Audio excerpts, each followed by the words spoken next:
Pada malam yang hujan keras, ada buku hitam jatuh dari langit. Tapi hal yang lebih aneh, buku ini dan kelilingnya tidak dibasahi oleh air hujan. Pada saat itu, Raito lewatnya dan membawa buku ini ke rumah. Raito telah membukanya dengan penasaran. Di awal bukunya ditulis bahwa kalau menulis nama seorang pun di buku ini, setelah 40 detik, dia akan mati mendadak.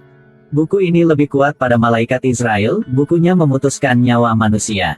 Raito mengejek dan pikir bahwa hal itu sangat samar. Pada saat itu, TV melaporkan tentang penjahat membunuh. Raito tiba-tiba berkeadilan. Raito segera menulis namanya di buku. Setelah menulis, dia rasa jenaka dan tidak bisa percaya hal ini. Selanjutnya, Raito menutup bukunya dan tidur seperti sehari-hari. Besok pagi, Raito bangun dan menyarap, dia tidak terduga lihat laporan. Penjahat kemarin benar-benar mati. Raito tidak percaya yang dia telah melihat dan segera lari ke ruangnya dan buka buku hitam. Di bukunya tepat ada nama penjahat. Hal itu bisa kebetulan saja. Untuk cek efek bukunya, Raito telah mencari preman yang telah menggertaknya. Selanjutnya Raito menulis nama seorang preman di buku. Memang dia mulai menderita, terkena serangan jantung dan meninggal. Kali ini Raito telah percaya kuat bukunya.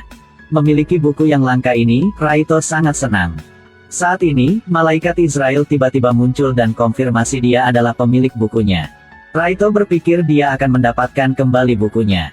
Tapi dia mengatakan Raito bahwa sejak Raito menyentuhkan bukunya, dia telah menjadi pemiliknya. Kalau Raito membawakannya ke orang yang lain, kenangan tentang buku akan terhapus. Raito menyentuhkan badan malaikat Israel. Hanya siapa yang menyentuh buku boleh melihat malaikat Israel. Raito masuk ke komputer polisi, mencari informasi tentang penjahat yang tidak dapat dihukum oleh hukum.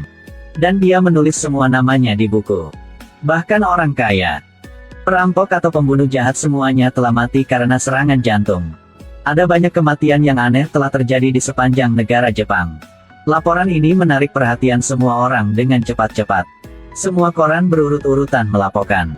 Mereka memanggil teka-teki ini adalah penyelamat Kira. Melalui wawancara di jalan, lagi ada dua pendapat yang berlawanan. Ada pendapat Kira adalah Tuhan yang menghukum para penjahat. Juga pendapat Kira adalah penjahat membunuh. Kasus berturut-turut menyebabkan polisi sakit kepala. Korban ada di mana-mana dan tidak ada hubungannya. Untuk menyelesaikan kasus ini, mereka harus bergantung pada detektif paling berbakat di dunia L. Analisis menunjukkan bahwa jumlah kematian tidak seragam di mana-mana. Ini membuktikan bahwa kematian bukan fenomena alam. Jika ini adalah kasus pembunuhan massal, maka harus ada 80 pembunuh sekaligus. Pembunuh telah berhasil membunuh targetnya. Ini tidak mungkin terjadi. Kesimpulan, semua kasus dibuat oleh seorang. Bagaimana seorang serendak membunuh di banyak kota? Rencana L telah ada langkah yang baru, tapi dia tidak mengungkap informasi yang baru.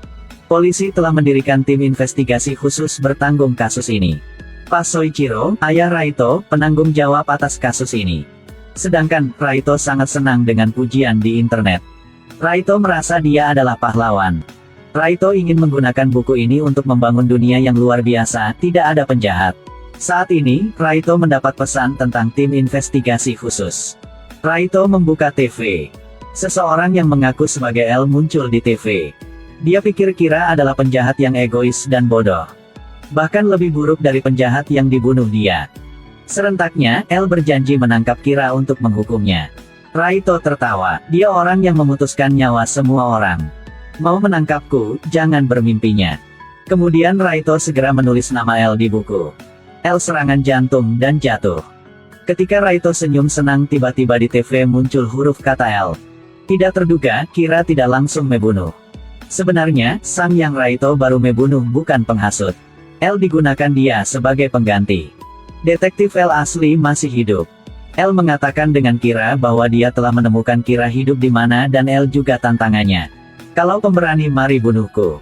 Kalau begitu, Raito dan La akan ada pemerang yang besar. Detektif L dengan cepat mendapat petunjuk baru. L menganalisis waktu kematian para korban. Waktu itu bertepatan dengan jadwal mahasiswa. Oleh sebab itu Kira berkemampuan tinggi adalah mahasiswa. Tapi hal yang Raito tidak terduga, bapaknya adalah penanggung jawab kasus penjahat Kira. Meski begitu, Raito berpura-pura tidak tahu apa-apa, bahkan dia mau bantu ayahnya menangkap Kira. Menghadap ayahnya, Raito adalah anak yang berbakti. Setelah makan malam, Raito serangan pada komputer polisi satu kali lagi. Melaluinya, Raito tahu L telah. Raito pikir dan mengeluarkan bukunya. 24 penjahat telah meninggal dengan cepat. Setiap kasus dipisahkan tepat 1 jam. Kesimpulan kira mahasiswa ditolak. L tidak berpikir begitu, dia merasa ini adalah pesan dari Kira. Kira dapat menentukan waktu kematian korban. Juga mengetahui informasi dari polisi. Ada kemungkinan besar bahwa Kira adalah salah satu orang-orang di sini. Sedangkan, Raito dengan Ryuk berjalan-jalan. Raito buang apel yang Ryuk suka makan di belakang. Tapi Ryuk tidak menangkapnya. Raito pikir bahwa Ryuk telah mengganti rasanya. Raito dengan cepat menyadari sesuatu yang tidak biasa. Raito membuka HP-nya. Lewat kamera, Raito menemukan ada seorang yang mengikutnya. Ryuk melihat orang ini mengikuti Raito selama 3 hari. Raito bertanya kenapa Ryuk tidak bilangnya lebih awal. Ryuk mengatakan dia tidak bantu siapapun. Tapi kemampuan Raito tidak bisa dibandingkan dengan pihak polisi. Raito tidak bisa mengetahui identitas detektif itu. Ini membuat Raito sakit kepala. Malaikat Israel hanya perlu melihat wajahnya untuk mengetahui identitas dan umur panjangnya. Raito sangat tertarik, dia ingin memiliki kemampuan ini. Tapi mau mendapatkan mata itu, harus dibayar. Hanya bisa hidup setengah kehidupan. Begitu Raito mendengar itu, dia menolak. Tiba-tiba Raito pikir apa yang baru, dia membuka judul bukunya. Buku tidak hanya menentukan nyawa, tetapi juga mengontrol proses kematian. Bahkan cara meninggal. Raito menggunakan tahanan untuk mencoba. Kematiannya mirip dengan apa yang dicatat Raito. Raito punya ide bagus, dia dan pacarnya duduk di bus. Detektif yang mengikut Raito dengan cepat muncul. Raito meliriknya. Tanyakan padanya mengapa dia mengikut Raito. Dia pura-pura tidak mengerti apa yang dibilang Raito. Di halte bus berikutnya, muncul perampok meminta 100 juta. Raito mengeluarkan penanya, dia harus mengendalikan perampok. Pria yang duduk di belakang merasa terlalu berbahaya, menyarankan Raito jangan aksi. Dia bilang dia akan melindungi semuanya. Raito tidak bisa tidak meragukannya. Raito hendak berdiri, sang itu mengeluarkan kartunya. Dia sebenarnya adalah penyelidik FBI, Iwamatsu. Raito tidak hati-hati menjatuhkan kertas itu. Perampok itu marah dan membuka kertas itu. Dia mengarahkan pistol ke kepala Raito. Perampok itu dapat melihat Ryuk karena kertas itu adalah halaman buku hitam. Perampok itu menyentuh kertas itu jadi dia bisa melihat malaikat Israel. Dia panik, menembak terus-menerus ke arah Ryuk.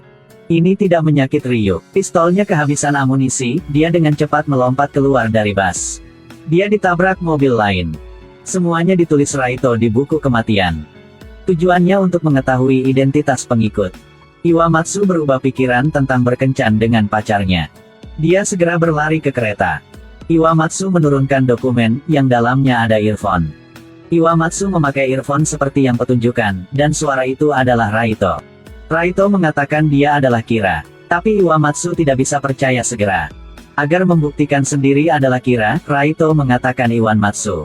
Orang yang duduk di samping Iwamatsu adalah pemerkosa dan dia akan mati dalam hitungan detik. Benar saja, segera, dia mengalami serangan jantung. Ini membuat Iwamatsu percayanya. Raito mengatakan Iwamatsu tulis nama anggota FBI yang lain di kertas. Kemudian minta dia untuk meninggalkan file di tempat lama. Iwamatsu baru saja turun dari kereta dan pingsan. Raito senyum dengan bangga. Pada saat pacarnya menemukannya, dia sudah berhenti bernapas. Raito juga menulis nama anggota tim FBI di buku. Para detektif di mana-mana terbunuh satu demi satu oleh buku hitam ini. Tindakan aneh Iwamatsu hari ini juga ditulis di buku oleh Raito. Lebih dari 12 anggota tim investigasi FBI meninggal pada sehari. Ini membuktikan bahwa Kira tidak hanya membunuh penjahat tetapi juga polisi. Penanggung jawab kasus ini memperingatkan semuanya dan membiarkan mereka memilih. Hampir semuanya menyerah. Akhirnya hanya ada 5 seorang. Dan L perlu 5 orang ini. Pada saat yang sama, pacar Iwamatsu merasa curiga dengan kematiannya dan dia mulai menyelidiki. Akhirnya, gadis itu bertemu Raito lagi dan membawakannya kartu nama. Kamu pasti adalah Kira, ya? Anggota-anggota FBI dibunuh kamu juga. Gadis itu mencantumkan banyak bukti, tapi Raito tidak peduli. Raito berpura-pura menuliskan nama gadis itu, tetapi sebenarnya menuliskan waktu kematiannya. Ketika Raito hendak pergi, pacar Iwamatsu berkata, "Raito, kamu lagi mau membunuhku?" Di kartu nama adalah nama palsu. Sedangkan L menemukan petunjuk dalam rekaman video. Sebelum Iwamatsu meninggal, dia mengarahkan jarinya ke kereta, menyiratkan bahwa si pembunuh juga ada di kereta. Kemudian, diketahui bahwa Raito adalah salah satu target yang harus diselidiki Iwamatsu. Agar membuktikan Raito adalah Kira, polisi telah memasang kamera di ruangnya. Raito mengetahuinya. Agar L tidak curiga, Raito menggunakan paket snack untuk menutupinya. Saat ini TV juga melaporkan bahwa penjahat mati karena serangan jantung. Ini membuktikan bahwa Raito bukan Kira. Detektif L menerima panggilan itu. Di ujung lain adalah pacar Iwamatsu. Dia memiliki cara untuk membuktikan bahwa Raito adalah Kira. Dia kemudian menculik pacarnya Raito. Mengetahui hal ini, Raito bergegas. Pacar detektif FBI itu menggunakan nyawa Kazuki untuk mengancam Raito.